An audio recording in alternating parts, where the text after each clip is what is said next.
Jameson Taillons allowed 3 home runs, and the Cubs offense went quiet.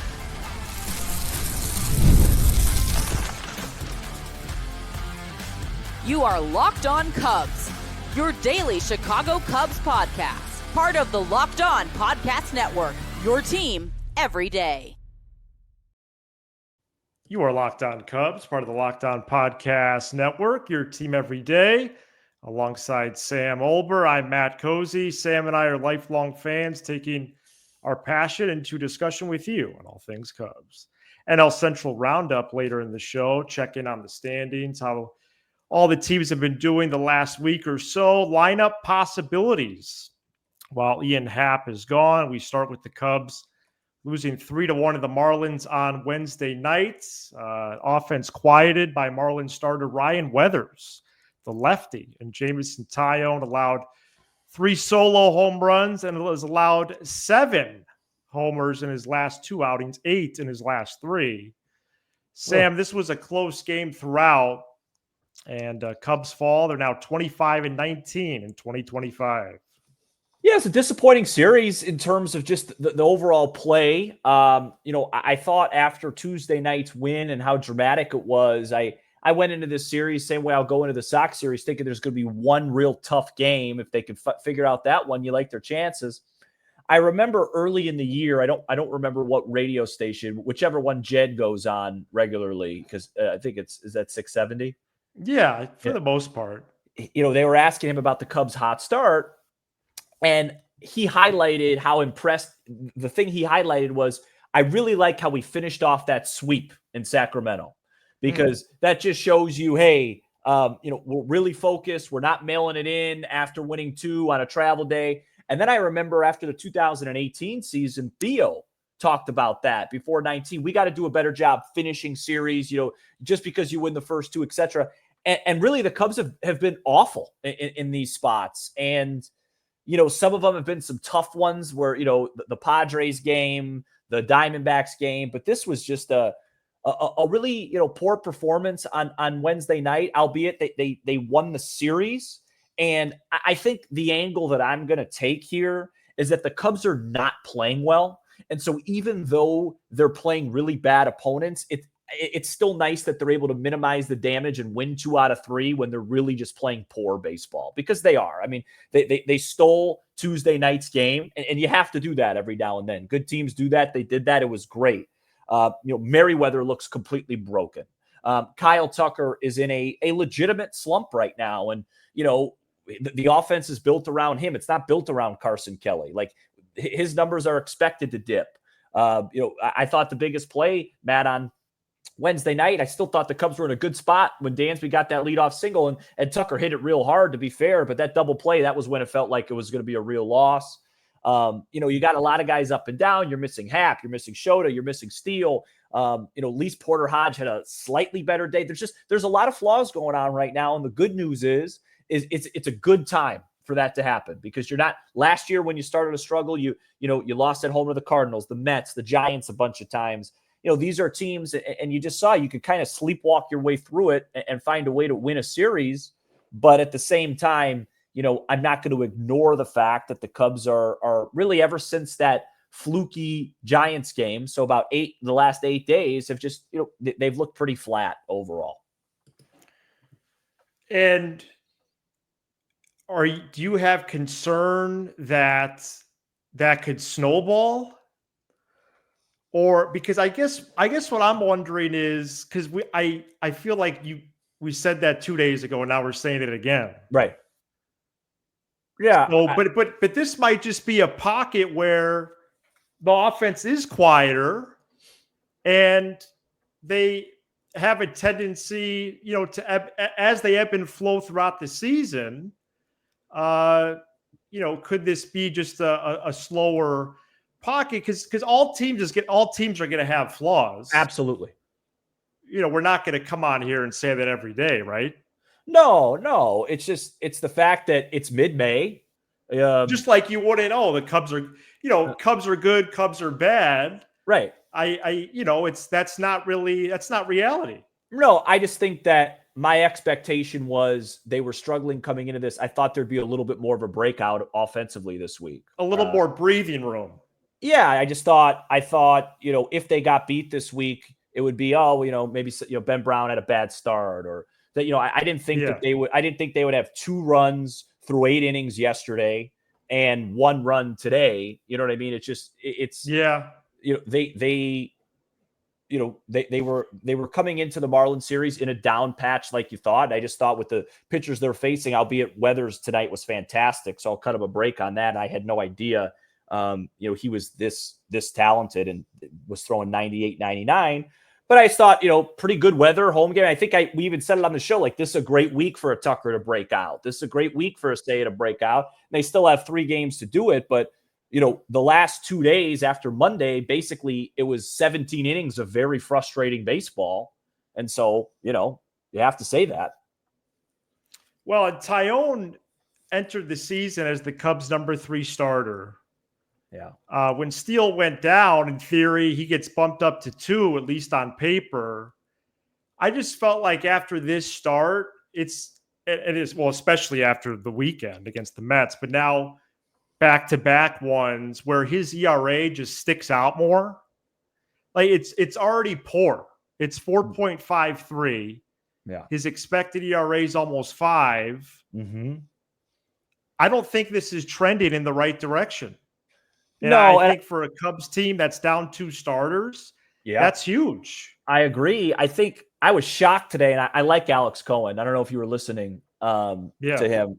I mean, he kept saying multiple times, Jameson Taillons been really good this year, and I don't understand where that's come from. I know he's had a couple bad starts that have inflated the ERA, but as you said, the expected numbers, the FIP, all that stuff suggests he's been pretty poor overall. And I think Wednesday night's a really good example of it. 6 innings, 3 earned. Typically, you take that from a starter. But, and again, the Cubs scored 1 run. That's true, yeah. But it's like he gave up 3 homers.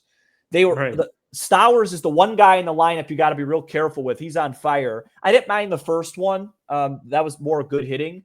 But the second one, and even Dempster called out, you're throwing an 0-2 fastball in the zone. You're throwing way too many strikes. And then the pitch to Ramirez, who's a complete free swinger, the one thing you can't do to him is spin it in the zone, and he does that. I didn't think it was everyone was good stuff, good starting outing from JMO. I didn't think it was that, and I think he needs to pitch better. And I agree. I think you're right. Like, I think right now is just one of those points of the season that you just go through. It's just kind of a down patch. And I think it's a really good time to have that down patch because you're still going to be able to win games. Like if you're playing like this in mid-April, you're winning maybe a game a week. You know what I mean? With the teams that you're playing. But, it's just, that's a good point. So that's the good news. It's just, this is the exact time that this happened last year. I mean, you mentioned it on the show, what their record and stuff was. So, you just like to see them against these guys. I know they're facing a tougher guy on Friday with the Sox, but against, Beozo, they scored 2 runs. I don't know. I just like to see them, have a nice couple offensive days here soon before they go back on the road. Bullpen for the Marlins was really good Wednesday night too. You mentioned Kyle Stowers, 5 for 11 in this series for the Fish. He was the best hitter in the series by far. Yeah. Pomeranz, Keller, Hodge out of the pen. Maybe mild surprise with Hodge in the 9th, trailing by 2, but they do have an off day on Thursday. And Cubs are 2-1 to begin the 21-game stretch. Marlins ×2, White Sox, Reds ×2, Rockies, and Nationals. So, this is in view here. And really, if you look at the one game of a series that you do raise a brow, and we're going to preview this more in full for Friday, but that would be on Friday for me with the White Sox. So we'll see how that plays out. They won 2 in a row in Cincy. Yeah. The Reds are slowing down big time, and we'll go across the division later in the show. Ian Happ is out at least through Tuesday of next week. That's if it's a minimum stay.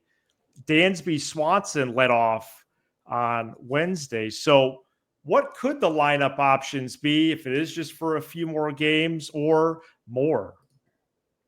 Right after this. This episode is brought to you by Supply House. Get the supplies you need from the site made for the skilled trades. Supply House. Whether you're in plumbing, HVAC, or electrical work, Supply House is the reliable way to order products online. Their easy-to-use website is packed with helpful resources and the latest product info to help you get the job done right. Plus, with a complete inventory of over 200,000 parts from 400 plus top brands, you'll find exactly what you need delivered fast from coast to coast. Need help with an order? Supply House offers expert support and industry-leading service, so you'll always talk to a real person.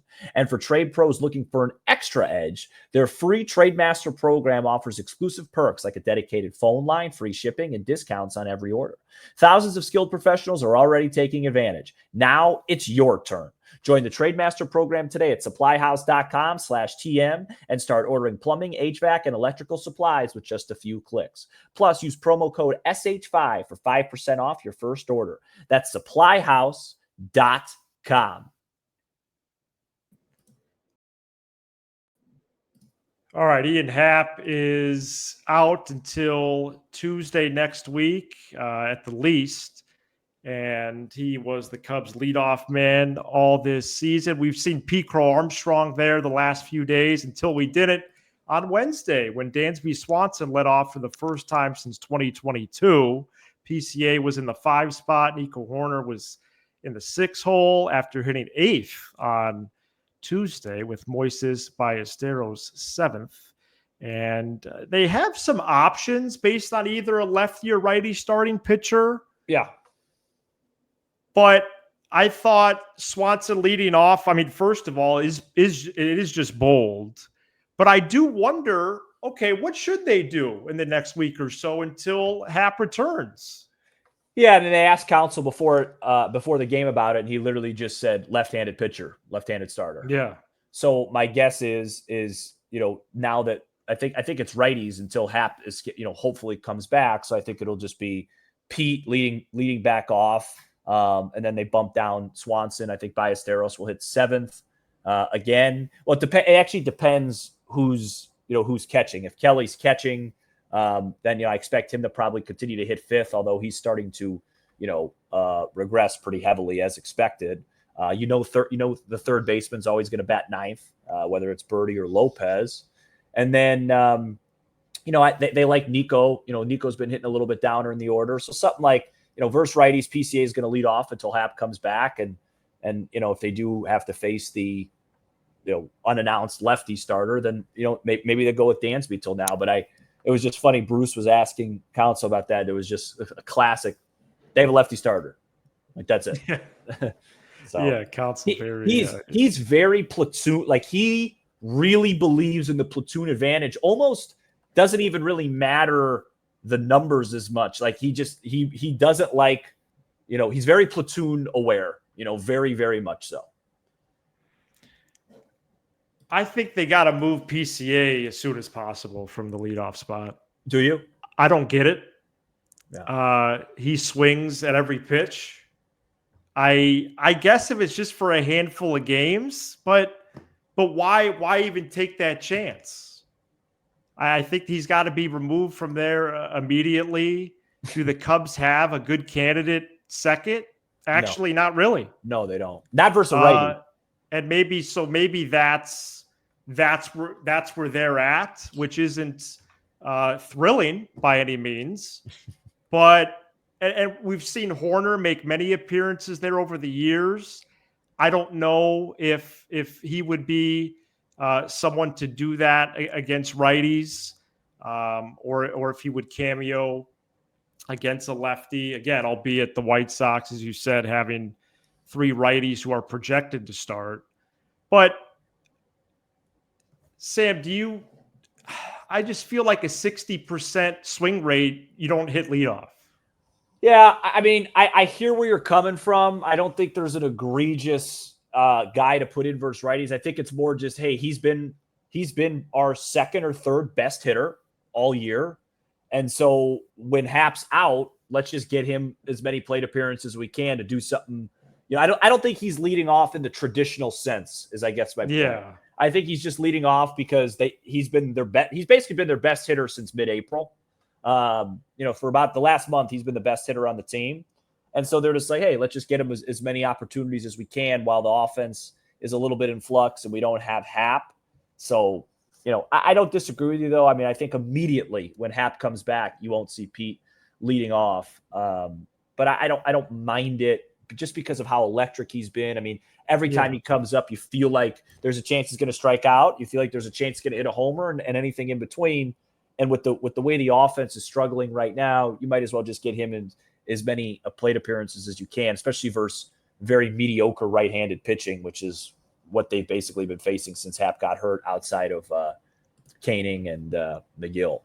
Yeah, I could see that case, even if he's not the traditional leadoff hitter. Yeah, I mean, he's got an on-base percentage of 306. I mean, that's not a leadoff hitter at all. No. But it doesn't – he just, get his slug, get his speed in there. And, the lineups, it's weird right now. It's like you said, they're just in they're in a weird phase right now of the season. And I'm glad they won Tuesday night. It was such an exciting game. And it was a really special comeback, and it turned out to be even bigger than you think because they didn't really do much. It was one of those games today that just I don't think I even got up off my couch once. No cheering.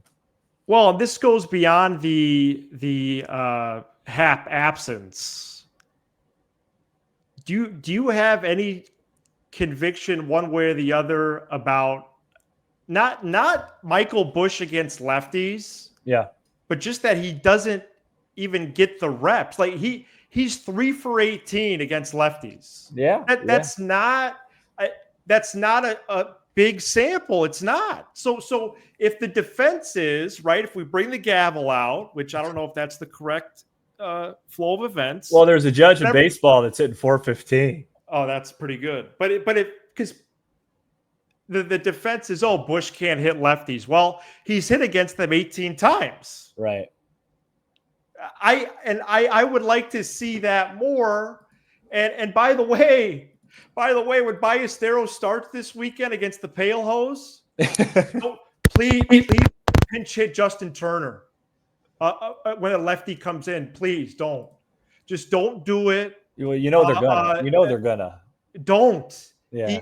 He's only here a few more days. Just let him play. Yeah. No, unless they do something weird next week, if Happ does come back, by the way, because we have to take that with a grain of salt. Yeah, right. But if he comes back, Ballesteros is likely going to go down. Although Absolutely. Brujan is a glorified courtesy runner. but Sam, but why do we need to see Justin Turner if Ballesteros is only here a few days? Why? Because you don't have to be like the everybody answer. else. The answer. They're taking these games seriously. But to your point, to strengthen your argument from earlier, they score 1, 2, 3, 4 runs against the Marlins. Right. Yeah, I don't. They got 6 million reasons why Turner's going to get the at-bats against lefties. I mean, yes, with Ballesteros, it depends the score. But if it's close late and there's a lefty in there, he will be pinch. Turner's coming in, yeah. Yeah, or unless he already hadn't come in for Busch. Well, right, that's true. The Busch thing, to answer that, that's just counsel. He did that in Milwaukee too. He just, unless you're like a legit, like unless the numbers support it, he's not going to do it. So I mean, I'm used to it. It bothered me a little bit last year. It doesn't bother me as much. I mean, okay. Turner's starting to swing a little bit better. He had another hit today. I don't know. I hear what you're saying, but I think all of it is just I know the guy we're getting now with counsel. I just know it. So yeah. And I was performing a little bit there, but funny. Vidal Brujan has 3 plate appearances this month. As it should be. And so his days are numbered. He's not a third baseman. That's where the Cubs have the biggest holes. So I have to imagine he's going to go soon regardless. So, all right. Can I ask you a question? Yeah. Who hits their first home run first? Horner, Turner, or Birdie? I would say Horner. I think Nico's getting close. I actually thought he got one, and then I looked at the exit velo and it was like 95. He just doesn't. That was 95, huh? Yeah, he just doesn't really hit the ball that hard with that stuff. So yeah, I would say Horner by a wide margin. If those are the options. Yeah, well, Birdie. Unless Turner runs into one. Birdie's slugging 250. Birdie, I don't see it. No, I'd like to see him in Bruhan's role. Dang. It's pinch hit. I mean, pinch run and steal some bags and go with from Lopez there. as the starter, pretty much. Yeah, and hopefully in like 2 weeks, if Shaw could start doing some stuff. Right. I'd like to see Shaw back up here, but what's the over under on that? Is it still Memorial Day or July? Yeah, I think Memorial Day is the over under. Okay, because just it's just. That could be a baby question too. What happens first, Baby Cozy or Matt Shaw promotion? I think Matt Shaw promotion. Okay. Couple of weeks. Hey, coming up next, we're going to go around the NL Central. Besides one team, the division has been just okay recently. Stay tuned.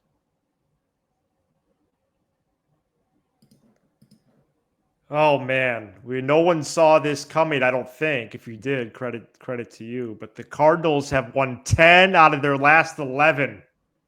Cubs have a 1-game lead over St. Lou. Oh, Cubs boy. 25-19, Cardinals 24-20, Brewers 21-23, Reds 20-24, losing 2. Or they have a game Thursday against the White Sox. So to close out the series, early game. And then Pirates 15-29. Brewers are 5-5 in their last 10. And then the Reds are 2-8, Sam, in their last 10. Cubs have been first since April 4th. All the projection models like the Cubs, from the Fangraphs to Pacoda, and then, of course, to the betting market. So basically for me, what the Cardinals run has done is establish them as a competitor this season. Yep. I just thought they were going to carry water and win 70-something games. If they go 82-80 or something like that, I'm not going to be surprised one bit. If they win more than that, I think that would be a significant story. What are some of your big takeaways from the Central right now? Well, today I worked from home and I watched, or at least I had on the background, maybe 15 of the 18 innings that the Cardinals played today. Wow. Because I said, all right, this is going to draw my attention. Because first of all, when your general manager in the offseason basically publicly says you're not really trying to win this year, you very rarely go on a 10 out of 11 spell the whole season. Yeah. Yeah, it was interesting. The first game was like pulling teeth. I couldn't believe that the Phillies weren't up by more runs, and they were able to survive. The second game, Luzardo just dominated the Cardinals. Would he be a guy? That would be nice. What could have been? Looked healthy to me. And then the second game was, I got to tell you, was an eye opener. They were down 5-1, and I kind of was like, all right, they're playing the Phillies down to earth, and they just roared back. I'm not going to really talk about the other teams because those teams are just, in the moment right now, really struggling, as you mentioned. I really didn't think this Cardinals team was going to be a threat this year. But the more I think about it, you're not going to, it's not going to be the Cubs and then 3 high 70 win teams. You're going to have to earn it a little bit. You're going to have to earn it. That's just baseball. You don't want to. Cubs won their 80th game. Division's over. I mean, come on. One of these teams just was going to be a problem, and right now it's trending towards the Cardinals. It's early still, but it's impressive. I mean, they're getting some performances. This Herrera guy, the catcher, makes Johnny Bench look like 2024 Yan Gomes right now. So you'd like to see that end soon. They're pitching better than you'd think. Nootbaar, Wynn. I've always liked Mason Wynn. He's a good ball player, and so Their lineup looks good. You got to monitor it, but they're definitely making it work. I mean, let's be honest. If they went into Philly and got swept this week, and the Cubs took 2 out of 3, you're kind of like, you're not as upset. But you played a really bad team at home. They played one of the best teams in baseball on the road, and you guys just kind of split the difference even. So We'll see. Cincinnati, I'm not surprised with. Milwaukee, definitely a little surprised. No point to even really bring up Pittsburgh, with all due respect. No. And we'll have to grind it. Those Cubs-Cardinals games will be really fun this year and really important. I still think the Cubs are, it would be a massive, massive, massive upset if the Cardinals finish with a better record than the Cubs. It really would, and there'd be a lot of changes. They have a good mix of vets and young players. They have a clear closer on the back end that does really well. That's huge. Right? I mean, that's a difference maker, especially their bullpen's good. Ones. Their bullpen's good. Their bullpen's good, and their starters so far have held up. Liberatore, Fetty is good. Fetty has just been amazing. So, Fetty was a guy that a lot of people, including I think you, thought, hey, this could be a target at the deadline because the Cardinals aren't going to be good. Well, hopefully he is. Yeah. Did not expect Cubs Cardinals to live up to a rivalry billing this year, but it is trending that way. Still got time. And their run really just puts this question even more into from the looming stage to just a little bit firmer for me. How much distance can the Cubs build, of course, throughout the year, but I'm talking during this stretch. Right. The 21 games, if another team is 10-1 in their last 11, well, first of all, what are you supposed to do? But second of all, you got to take care of your business because eventually you think it will even out for St. Louis. So yeah, the Cubs, that reinforces the opportunity for the Cubs. 100%. The Cubs just need to get right, Get Kyle Tucker going again, I think would be the number one priority. Get him going. When's that going to happen? Yeah, I mean, you'd like it to be as soon as Friday. Okay.